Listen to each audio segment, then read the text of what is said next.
నమస్తే welcome to story board. El Niño ప్రభావంతో మేఘాల జాడే లేదు. వర్షాలు లేకపోవడంతో సాగునీటి ప్రాజెక్టులు వెలవెలబోతున్నాయి. దేశవ్యాప్తంగా కరువు కమ్ముకొస్తోంది. దేశంలో ఆహార సంక్షోభం ముంచుకొస్తోంది. వ్యవసాయ రంగం ఎఫెక్ట్ అన్ని రంగాలపై పడుతోంది. నిత్యావసరాల ధరలు భారీగా పెరిగే అవకాశం కూడా ఉంది. ఆర్థిక వ్యవస్థ మీద ప్రభావం చూపబోతోంది. ఇదే అంశంపై ఇవాల్టి స్టోరీ బోర్డ్ చూద్దాం. వరుణుడు ముఖం చాటేశాడు. చినుకు కోసం అన్నదాతలు ఎదురు చూస్తున్నారు. తీవ్ర వర్షాభావంతో దేశానికి కరువు కమ్ముకొస్తోంది. చరిత్రలో ఎన్నడూ లేని విధంగా దేశంలోని 76% ప్రాంతాల్లో లోటు వర్షపాతం ఉంది. దేశవ్యాప్తంగా జూన్ నెలలో వర్షపాతం సాధారణం కంటే 42% తక్కువగా నమోదైంది. ఇదే ఇప్పుడు దేశ ప్రజలను ఆందోళనకు గురిచేస్తోంది. వర్షాభావం పర్యవసనాలు ఆర్థిక సంక్షోభానికి దారితీసే పరిస్థితులు స్పష్టంగా కనిపిస్తున్నాయి. జులైలో జల్లులు కురవాల్సిన వేళ ఏప్రిల్ మే నెలలను తలపించే ఎండలు దేశాన్ని ఉక్కిరిబిక్కిరి చేస్తున్నాయి. తెలంగాణ ఆంధ్రప్రదేశ్లో సాధారణం కంటే అధిక ఉష్ణోగ్రతలు నమోదవుతూ ఉండగా వర్షాల కోసం ఎదురుచూస్తున్న రైతులను ఆకాశం నిరాశపరుస్తోంది. ఇదే సమయంలో ప్రపంచ వాతావరణాన్ని శాసించే ఎల్నినో వేగంగా బలపడుతోందన్న హెచ్చరికలు మరింత ఆందోళన కలిగిస్తున్నాయి. ఇప్పటికే తగ్గుతున్న వర్షాలు, పెరుగుతున్న వేడి రాబోయే రోజుల్లో దేశం మరో సంక్షోభాన్ని ఎదుర్కొనబోతోంది. 1950 తర్వాత అత్యంత శక్తివంతమైన ఎల్నినో ఘటనల్లో ఒకటిగా ఇది నిలిచే అవకాశం ఉందని అమెరికా జాతీయ సముద్ర వాతావరణ సంస్థ హెచ్చరించింది. అక్టోబర్, డిసెంబర్ మధ్య 81% అవకాశంతో వెరీ స్ట్రాంగ్ ఎల్నినోగా మారొచ్చని తాజా బులెటిన్లో వెల్లడించింది. ఈ పరిణామం భారత్లో వర్షపాతం, వ్యవసాయం, ఉష్ణోగ్రతలపై తీవ్ర ప్రభావం చూపే అవకాశం ఉందని వాతావరణ నిపుణులు హెచ్చరిస్తున్నారు. దేశానికి ఆహార సంక్షోభం, ఆర్థిక కష్టాలు వెంటాడుతున్నాయి. చినుకు జాడ లేకపోవడంతో ఆ ప్రభావం అన్ని రంగాలపై పడుతోంది. వ్యవసాయ రంగం కుంటుపడితే అనేక వ్యవస్థలు కుప్పకూలిపోయే ప్రమాదం పొంచి ఉంది. దేశంలో కరువు కమ్ముకొస్తోంది. సకాలంలో రుతుపవనాలు రాకపోవడంతో చినుకులేక రైతులు చిత్తయ్యే పరిస్థితులు ఏర్పడ్డాయి. కరువు ఎఫెక్ట్ దేశ ఆర్థిక వ్యవస్థను ముంచేయబోతోంది.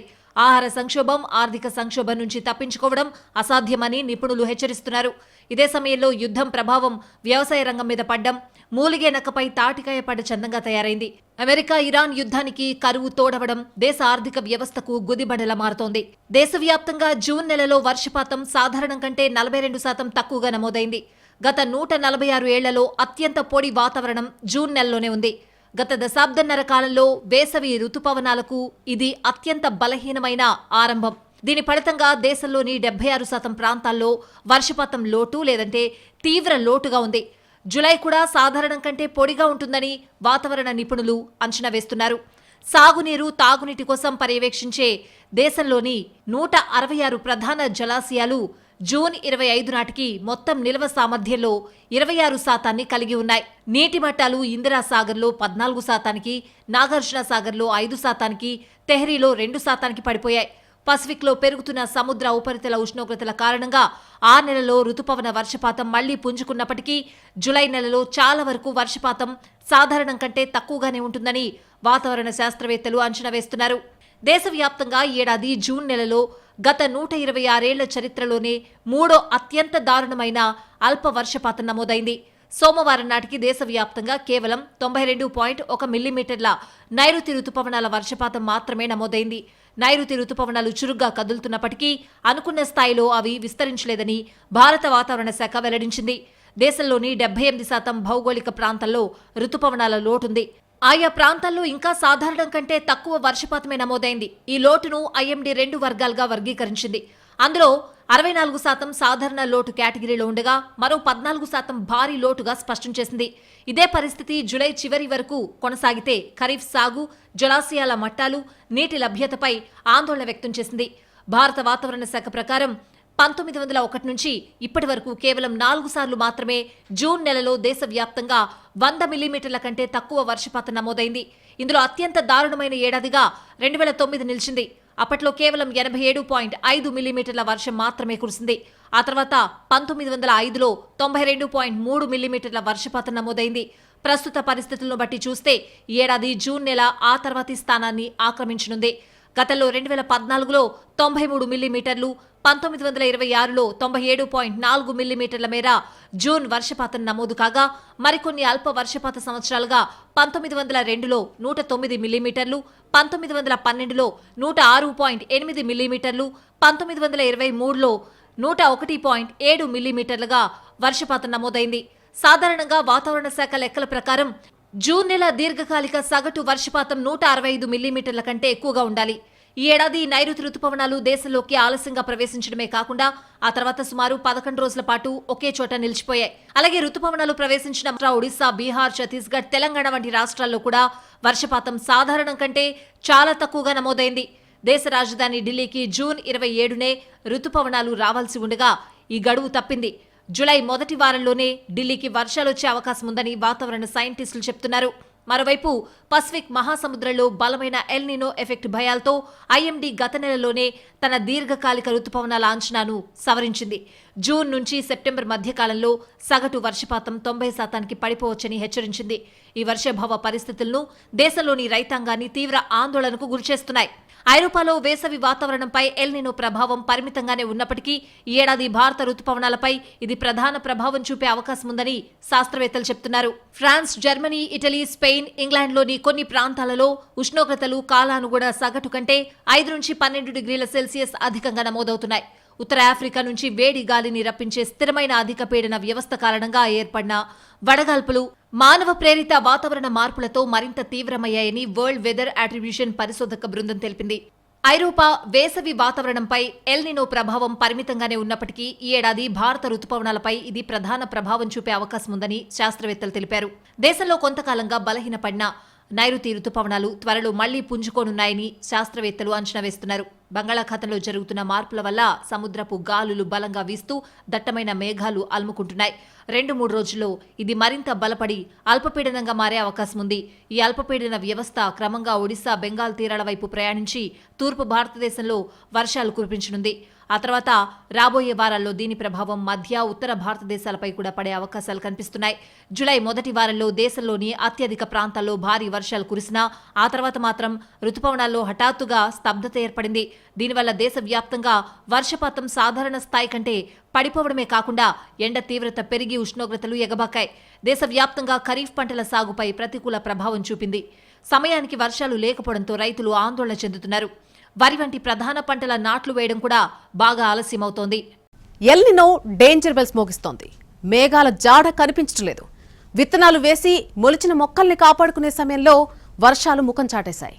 ఉత్తరాది, పశ్చిమ భారత్లో వానలు దంచికొడుతున్నా తెలుగు రాష్ట్రాల్లో మాత్రం చినుకుల సవ్వడే కనిపించడం లేదు. వానల కోసం ఆకాశానికేసి ఎదురుచూడాల్సిన పరిస్థితి ఏర్పడింది. ఫలితంగా కరువు కాలం కమ్ముకొస్తోంది. ప్రస్తుతం పసిఫిక్ మహాసముద్రంలో సముద్ర ఉపరితల ఉష్ణోగ్రతలు సాధారణం కంటే 1.2 డిగ్రీల సెల్సియస్ ఎక్కువగా నమోదయ్యాయి. ప్రస్తుతం ఇది మోడరేట్ ఎల్ నినో దశలో ఉన్నప్పటికీ మరో 2-3 నెలల్లో వేగంగా బలపడే అవకాశం ఉంది. సాధారణంగా 0.5 డిగ్రీలు దాటితే ఎల్ నినోగా, 1.5 డిగ్రీలు దాటితే స్ట్రాంగ్ ఎల్ నినోగా, 2 డిగ్రీలు దాటితే వెరీ స్ట్రాంగ్ ఎల్ నినోగా పరిగణిస్తారు. ప్రస్తుతమున్న వేడి ధోరణి కొనసాగితే అక్టోబర్, డిసెంబర్ నాటికి ఇది వెరీ స్ట్రాంగ్ ఎల్ నినో స్థాయికి చేరే అవకాశం ఉంది. ఈసారి ఎల్ నినో ఇంత వేగంగా బలపడ్డానికి పలు కారణాలున్నాయని శాస్త్రవేత్తలు చెప్తున్నారు. తూర్పు పసిఫిక్లో సముద్ర గర్భంలో వేడి పెరగడం, గ్లోబల్ వార్మింగ్ కారణంగా సముద్రాల్లో ఉష్ణశక్తి అధికంగా నిల్వ కావడం, ట్రేడ్ విండ్లు బలహీనపడ్డం వంటి అంశాలు కలిసి ఈసారి ఎల్ నినోను అసాధారణంగా బలపరుస్తున్నాయని ఆయన వివరించారు. ఇదే పరిస్థితి కొనసాగితే తొలి ప్రభావం భారత్లోని నైరుతి రుతుపవనాలపైనే పడే అవకాశం ఉంది. 76 ఏళ్ల రికార్డు బద్దలు కావచ్చని కూడా నిపుణులు హెచ్చరిస్తున్నారు. నైరుతి రుతుపవనాలు కొంచెం లేట్ అయినా తెలుగు రాష్ట్రాలతో పాటు దేశమంతా విస్తరించాయి. కానీ పరిస్థితులు మాత్రం చాలా భిన్నంగా ఉన్నాయి. వానలేక అల్లాడిపోయిన మహారాష్ట్రలో భారీ వర్షాలు కుమ్మేస్తున్నాయి. మహారాష్ట్రతో పాటు గుజరాత్, కేరళ వంటి రాష్ట్రాల్లో వర్షం బీభత్సం సృష్టిస్తూ ఉంటే తెలుగు రాష్ట్రాలు మాత్రం వాన చినుకు కోసం ఎదురు చూడాల్సిన పరిస్థితి వచ్చింది. గాలులు తప్ప వర్షం పడ్డం లేదు. అడపాదడపా కొన్ని చినుకులు పడి పోతున్నాయే తప్ప పెద్ద వానలు లేవు. వర్షాకాలం ఆరంభమై నెలన్నర కావస్తోంది. కానీ తెలుగు రాష్ట్రాల్లో ఇంతవరకు ఆశించిన స్థాయిలో వానలు పడలేదు. రాబోయే రోజుల్లో తగినంత వానలు పడే సూచనలు కూడా లేవు. ఇప్పటికే డెడ్ స్టోరేజ్కి చేరిన ప్రాజెక్టులో నీళ్లు నిండుకుంటున్నాయి. భూగర్భ జలాలు అడుగంటుతున్నాయి. పరిస్థితి చూస్తూ ఉంటే కరువు కాటు తప్పదేమోనని ఆందోళన రైతుల్లో కనిపిస్తోంది. కొన్ని చోట్ల రైతులు పొలాల్లో వేసిన విత్తనాలు మొలకలు రాలేదు. మరికొన్ని చోట్ల మొలిచిన నీళ్లు లేక ఎండిపోయే పరిస్థితి కనిపిస్తోంది. మరోవైపు ప్రాణహిత మినహా ఇతర ప్రాజెక్టులకు ఇంకా వరదలే మొదలు కాలేదు. ఇప్పటికే పరిస్థితి ఆందోళనకరంగా ఉండగా మరో వారం 10 రోజుల పాటు తెలంగాణలో పెద్దగా వానలు పడే అవకాశం లేదని వాతావరణ శాఖ చెప్తోంది. పైగా 2 డిగ్రీల మేర ఉష్ణోగ్రతలు పెరిగి డ్రై సీజన్ ఉండే ఛాన్సెస్ అధికంగా ఉన్నాయంటోంది. అప్పుడప్పుడు తేలికపాటి వర్షం పడుతుందే తప్ప వారం పాటు భారీ వర్షాల ఊసే ఉండదని చెప్తోంది. అదే సమయంలో ఈ వారం పాటు గాలుల ఉధృతి కొనసాగుతుందని స్పష్టం చేస్తోంది. జూలై నెలలో 2 వారాలు ముగిసినా ఆశించిన స్థాయిలో వర్షాలు పడలేదు. దీంతో అన్నదాతలు తీవ్ర ఆందోళన చెందుతున్నారు. చాలా జిల్లాల్లో సాధారణం కంటే తక్కువ వర్షపాతం నమోదవుతోంది. వానలు పడతాయనే నమ్మకంతో దుక్కులు దున్ని విత్తనాలు వేసిన రైతులు ఇప్పుడు మొలకలు ఎండిపోతూ ఉండడంతో దిక్కుతోచని స్థితిలో పడ్డారు. మరికొన్ని చోట్ల నీరు లేక నారుమళ్లు ఎండిపోతూ ఉండగా బావులు, బోర్లలో కూడా నీటి మట్టాలు పడిపోతూ ఉండడం ఆందోళన కలిగిస్తోంది. నిజామాబాద్, జగిత్యాల, వరంగల్, హన్మకొండ, జనగామ, యాదాద్రి భువనగిరి, మేడ్చల్, మల్కాజ్గిరి, వికారాబాద్, జోగులాంబ, గద్వాల, వనపర్తి, నారాయణపేట జిల్లాల్లో లోటు వర్షపాతమే ఉంది. ఇటు వచ్చే వారం రోజులు గాలులు తప్ప వర్షాలుండవని ఐఎండీ తెలిపింది. ఉత్తర తెలంగాణ జిల్లాల్లో 60 కిలోమీటర్లు, దక్షిణ తెలంగాణ జిల్లాల్లో 50 కిలోమీటర్ల వేగంతో ఈదురుగాలులు వీచే అవకాశం ఉందని చెప్పింది. బంగాళాఖాతంలో మళ్లీ బలమైన అల్పపీడనాలు ఏర్పడితే తప్ప విస్తారంగా వర్షాలు కురిసే పరిస్థితి లేదని చెప్తున్నారు. దీంతో అటు వర్షాలు పడక, ఇటు నదీ ప్రవాహాలు రాక వ్యవసాయం సంక్షోభంలోకి వెళ్లే పరిస్థితులుంటాయా అనేది ఆందోళన కలిగిస్తోంది. ఇప్పటివరకు భారీ వర్షాలు పడకపోవడంతో ఓవైపు సాగుకు ఇబ్బందులు తలెత్తుతూ ఉండగా, మరోవైపు వరదలు లేక నదులు వెలవెలబోతున్నాయి. ఈ సీజన్లో ఇప్పటివరకు రాష్ట్రంలోని 19 జిల్లాల్లో లోటు వర్షపాతం నమోదైంది. నదులకు ఎగువ ప్రాంతాల్లో ఇప్పుడిప్పుడే వరద మొదలవుతున్నందున ఆ నీరు మన ప్రాజెక్టుల దాకా వచ్చేందుకు మరో నెల రోజులకు పైగా పట్టే ఛాన్స్ ఉంది. ఇప్పటివరకు ఒక్కటి కూడా గట్టి వాన పడకపోవడంతో దుక్కులు ఎండిపోతూ ఉండగా విత్తనాలు భూమిలోనే మాడిపోతున్నాయి. తీవ్రమైన వర్షాభావ పరిస్థితులు ఏర్పడడంతో ఏ జిల్లాలో చూసినా ఎండిపోయిన దుక్కులే కనిపిస్తున్నాయి. భూగర్భ జలాలు సైతం అడుగంటడంతో బోర్లు, బావుల మీద ఆధారపడిన రైతులు సైతం కలవరపడుతున్నారు. ప్రస్తుతం పశ్చిమ కనుమల్లో వర్షాలు జోరుగా పడుతూ ఉండడంతో వరదలొస్తున్నా ఆగస్టు, సెప్టెంబర్లో వర్షాలు తగ్గుతాయన్న అంచనా ఉండడంతో వరద రాకపై అనుమానాలు తలెత్తుతున్నాయి. ఇటు గోదావరిలోనైతే పరిస్థితి మరీ దారుణంగా మారింది.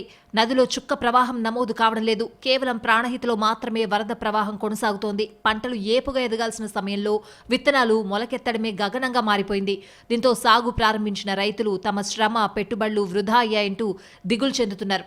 వర్షాభావ పరిస్థితుల కారణంగా తెలంగాణలో కేవలం 2% విస్తీర్ణంలోనే పంటలు వేశారు రైతులు. దీంతో పంటలతో పచ్చగా మారాల్సిన భూములు బీళ్లను తలపిస్తున్నాయి. సాధారణంగా ఎల్నినో పరిస్థితులు భారత రుతుపవనాలపై ప్రతికూల ప్రభావం చూపుతాయి. ఈ సమయంలో ఒకేసారి భారీ వర్షాలు కురిసిన తర్వాత ఎక్కువ కాలం వర్ష విరామాలు ఏర్పడే ధోరణి కనిపిస్తుందని శాస్త్రవేత్తలు చెప్తున్నారు. అంటే రుతుపవనాలు మొత్తం సీజన్లో సమానంగా విస్తరించకుండా భారీ వర్షాలు, పొడి కాలాల మధ్య ఊగిసలాడే పరిస్థితి ఏర్పడుతుంది.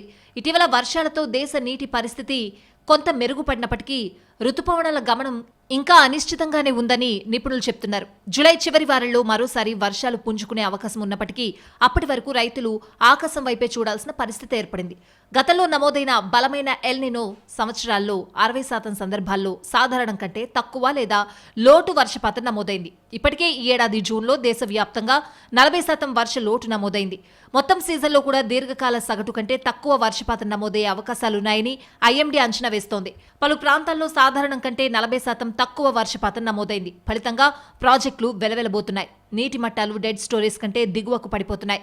దీంతో ఖరీఫ్ సీజన్ పంటలకు నీరు అందుతుందో లేదో అనే కలవరం రైతుల్లో మొదలైంది.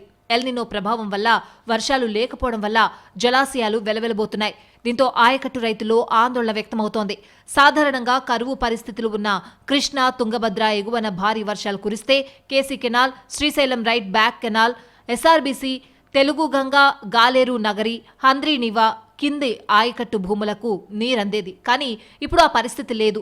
ఎగువన వర్షాలు లేవు. స్థానికంగానూ అదే పరిస్థితి. వర్షాలు లేకపోవడంతో నదుల్లో వరద ప్రవాహం కూడా తగ్గిపోయింది.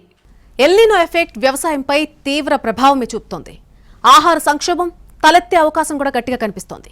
సాగు విస్తీర్ణం తగ్గితే నిత్యావసరాల ధరలు ఆకాశాన్నంటుతాయి. చివరికి తిండి గింజలు దొరుకుతాయో లేదో అన్న ఆందోళనలు వెంటాడుతున్నాయి. ప్రస్తుత ఎల్నినో 2027 వరకు కొనసాగితే కరువు దారుణంగా ఉంటుందని శాస్త్రవేత్తలు అంచనా వేస్తున్నారు. ఎల్నినో ఎఫెక్ట్తో దేశవ్యాప్తంగా ఆహార సమస్య వచ్చే అవకాశాలు పుష్కలంగా కనిపిస్తున్నాయి. అయితే కొన్నేళ్లుగా ఇబ్బడి ముబ్బడిగా దిగుబడి వచ్చిన ఆహార ధాన్యాలు ఇప్పుడు ఆదుకుంటాయనే ఆశలున్నా అవి ప్రస్తుత అవసరాలకు సరిపోవనే వాదన కూడా లేకపోలేదు. పైగా ఇటీవలి యుద్ధాల కారణంగా కొన్ని దేశాల్లో ఆహార సంక్షోభం రావడంతో మనం ఆయా దేశాలకు ఆహార ధాన్యాలు సరఫరా చేశాం. దీంతో ఈ ఏడాది దేశంలో ద్రవ్యోల్బణం బాగా పెరగడం ఖాయమనే అంచనాలున్నాయి.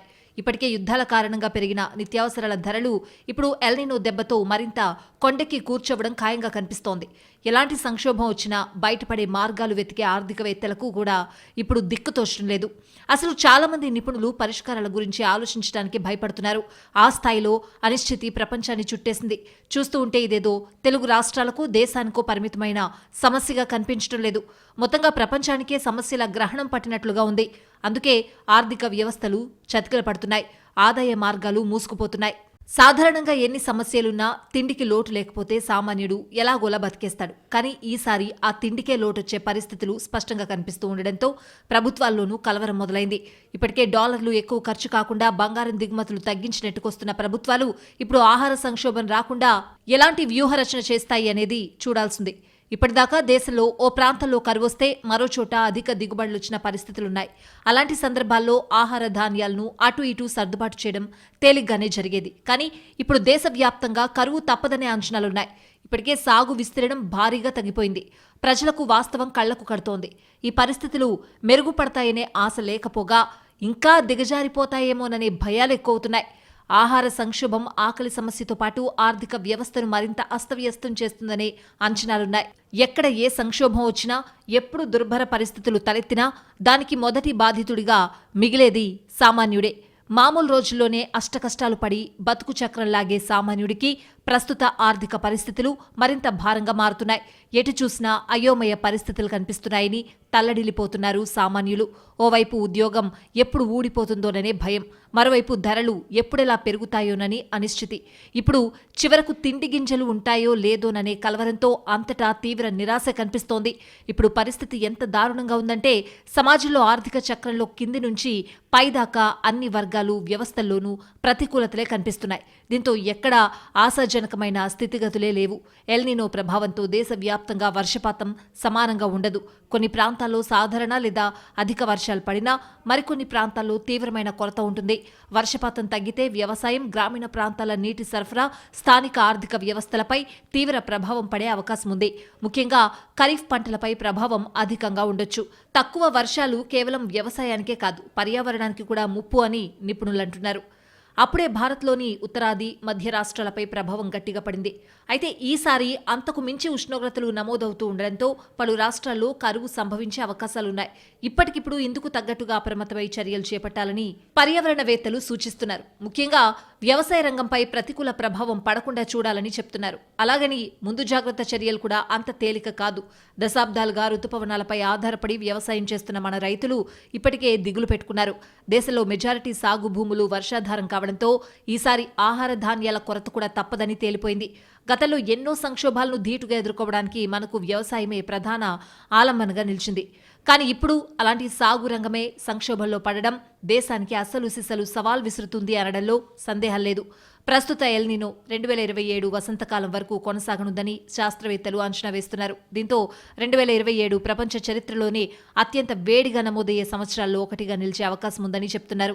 జులైలోనే వేసవిని తలపించే ఎండలు, తగ్గుతున్న వర్షాలు ఇప్పటికే ఆందోళన కలిగిస్తున్నాయి. ఇలాంటి పరిస్థితుల్లో ఎల్నినో మరింత బలపడితే రాబోయే నెలలు వ్యవసాయం, నీటి వనరులు, ఆహార భద్రత, ప్రజల దైనందిన జీవితంపై తీవ్ర ప్రభావం చూపనుంది. వ్యవసాయం పడకేయడంతో దేశంలో ఎటు చూసినా కారు చీకట్లు అలుముకున్నాయి. ఎప్పుడో ఒక్కసారైనా కాంతిరేఖ కనిపించకపోతుందా అని ఎదురుచూస్తున్న సామాన్యులకు నిరాశ ఎదురవుతోంది.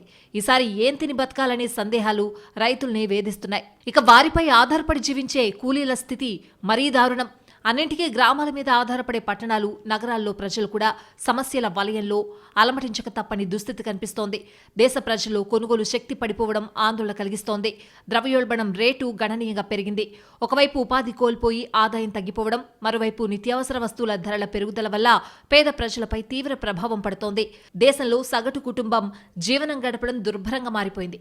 ఒకదాని వెంట ఒకటిగా వచ్చి పడుతున్న సంక్షోభాలు, తమకు ఏమాత్రం సంబంధం లేని పరిస్థితుల ప్రభావం తమ జీవితాలపై తీవ్రంగా పడడమేంటో చాలా మందికి ఇప్పటికీ అంతుచిక్కడం లేదు. అసలు సమస్య ఎందుకొచ్చిందో తెలిసినా తెలియకపోయినా వచ్చిన కష్టాలు మాత్రం అనుభవించక తప్పని దుస్థితి నెలకొంది. పోనీ ప్రభుత్వాల వైపు ఆశగా చూద్దామన్నా వాటి పరిస్థితి కూడా అధ్వాన్నంగానే ఉంది. ప్రస్తుతం సామాన్యులకు, ధనికులకు ఎవ్వరికీ కాలు చెయ్యి ఆడడం లేదు. ప్రభుత్వాలకు ప్రైవేట్ రంగానికి కూడా దిక్కుతోచని పరిస్థితే ఉంది. ఇలా ఒకేసారి అన్ని వైపులా చుట్టుముట్టిన ఆర్థిక సమస్యలు, కరువు, యుద్ధాలు అన్నీ కలిసి సామాన్యులపై ముప్పేట దాడి చేస్తున్నాయి. దీంతో ఈ సంక్షోభం ఎప్పటికి తెములుతుందా, రేపొద్దున మంచి రోజులొచ్చినా అప్పటికి ఎన్ని కుటుంబాలు నిలదొక్కుంటాయి అనేది పెద్ద ప్రశ్నార్థకంగా మారింది.